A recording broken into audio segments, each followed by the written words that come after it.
اللہ انہی لوگوں کی توبہ قبول فرماتا ہے جو نادانی سے بری حرکت کر بیٹھتے ہیں پھر جلد توبہ کر لیتی ہیں، بس ایسے لوگوں پر اللہ توجہ کرتا ہے اور وہ سب کچھ جاننے والا ہے، حکمت والا ہے۔ اور ایسے لوگوں کی توبہ قبول نہیں ہوتی جو ساری عمر برے کام کرتے رہیں، یہاں تک کہ جب ان میں سے کسی کی موت آ موجود ہو تو اس وقت کہنے لگے کہ اب میں توبہ کرتا ہوں۔ اور نہ ان کی توبہ قبول ہوتی ہے جو کفر کی حالت میں مریں۔ ایسے لوگوں کے لیے ہم نے دردناک عذاب تیار کر رکھا ہے۔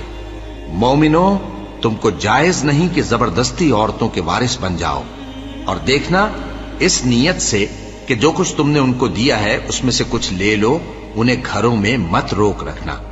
ہاں، اگر وہ کھلے طور پر بدکاری کی مرتکب ہوں تو اور بات ہے، اور ان کے ساتھ اچھی طرح سے رہو سہو۔ پھر اگر وہ تم کو ناپسند ہوں تو عجب نہیں کہ تم کسی چیز کو ناپسند کرو اور اللہ اس میں بہت سی بھلائی پیدا کر دے۔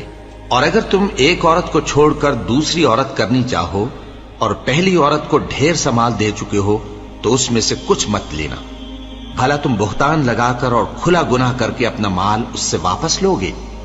اور تم دیا ہوا مال کیوں کر واپس لے سکتے ہو جبکہ تم ایک دوسرے کے ساتھ صحبت کر چکے ہو اور وہ تم سے پختہ عہد بھی لے چکی ہیں؟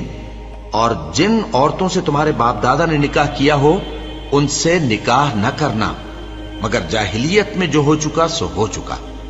یہ نہایت بے حیائی اور اللہ کی ناخوشی کی بات تھی اور بہت برا دستور تھا۔ تم پر تمہاری مائیں اور بیٹیاں اور بہنیں اور پھوپھیاں اور خالائیں اور بھتیجیاں اور بھانجیاں اور وہ مائیں جنہوں نے تم کو دودھ پلایا ہو اور رضائی بہنیں اور ساسیں حرام کر دی گئی ہیں، اور جن عورتوں سے تم خلوت کر چکے ہو ان کی لڑکیاں جنہیں تم پرورش کرتے ہو وہ بھی تم پر حرام ہیں۔ ہاں، اگر ان کے ساتھ تم نے خلوت نہ کی ہو تو ان کی لڑکیوں کے ساتھ نکاح کر لینے میں تم پر کچھ گناہ نہیں۔ اور تمہارے صلبی بیٹوں کی عورتیں بھی اور دو بہنوں کا اکٹھا کرنا بھی حرام ہے، مگر جو ہو چکا سو ہو چکا۔ بے شک اللہ بخشنے والا ہے، بڑا مہربان ہے۔ اور شوہر والی عورتیں بھی تم پر حرام ہیں مگر وہ جو قید ہو کر باندیوں کے طور پر تمہارے قبضے میں آ جائیں۔ یہ حکم اللہ نے تم کو لکھ دیا ہے، اور ان محرمات کے سوا دوسری عورتیں تم کو حلال ہیں، اس طرح سے کہ مال خرچ کر کے ان سے نکاح کر لو، بشرطے کہ نکاح سے مقصود عفت قائم رکھنا ہو نہ کہ شہوت پرستی۔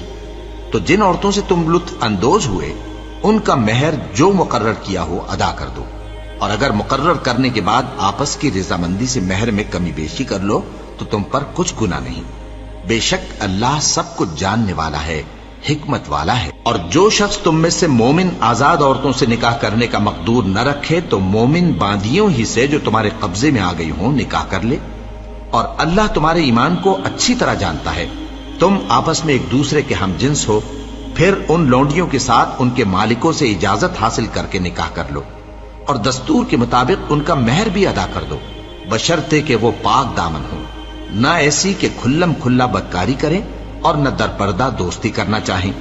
پھر اگر وہ نکاح میں آ کر بدکاری کا ارتکاب کر بیٹھیں تو جو سزا آزاد عورتوں کے لیے ہے اس کی آدھی ان کو دی جائے۔ یہ باندھی کے ساتھ نکاح کرنے کی اجازت اس شخص کو ہے جسے گناہ کر بیٹھنے کا اندیشہ ہو، اور یہ بات کہ صبر کرو تمہارے لیے بہتر ہے، اور اللہ بخشنے والا ہے، مہربان ہے۔ اللہ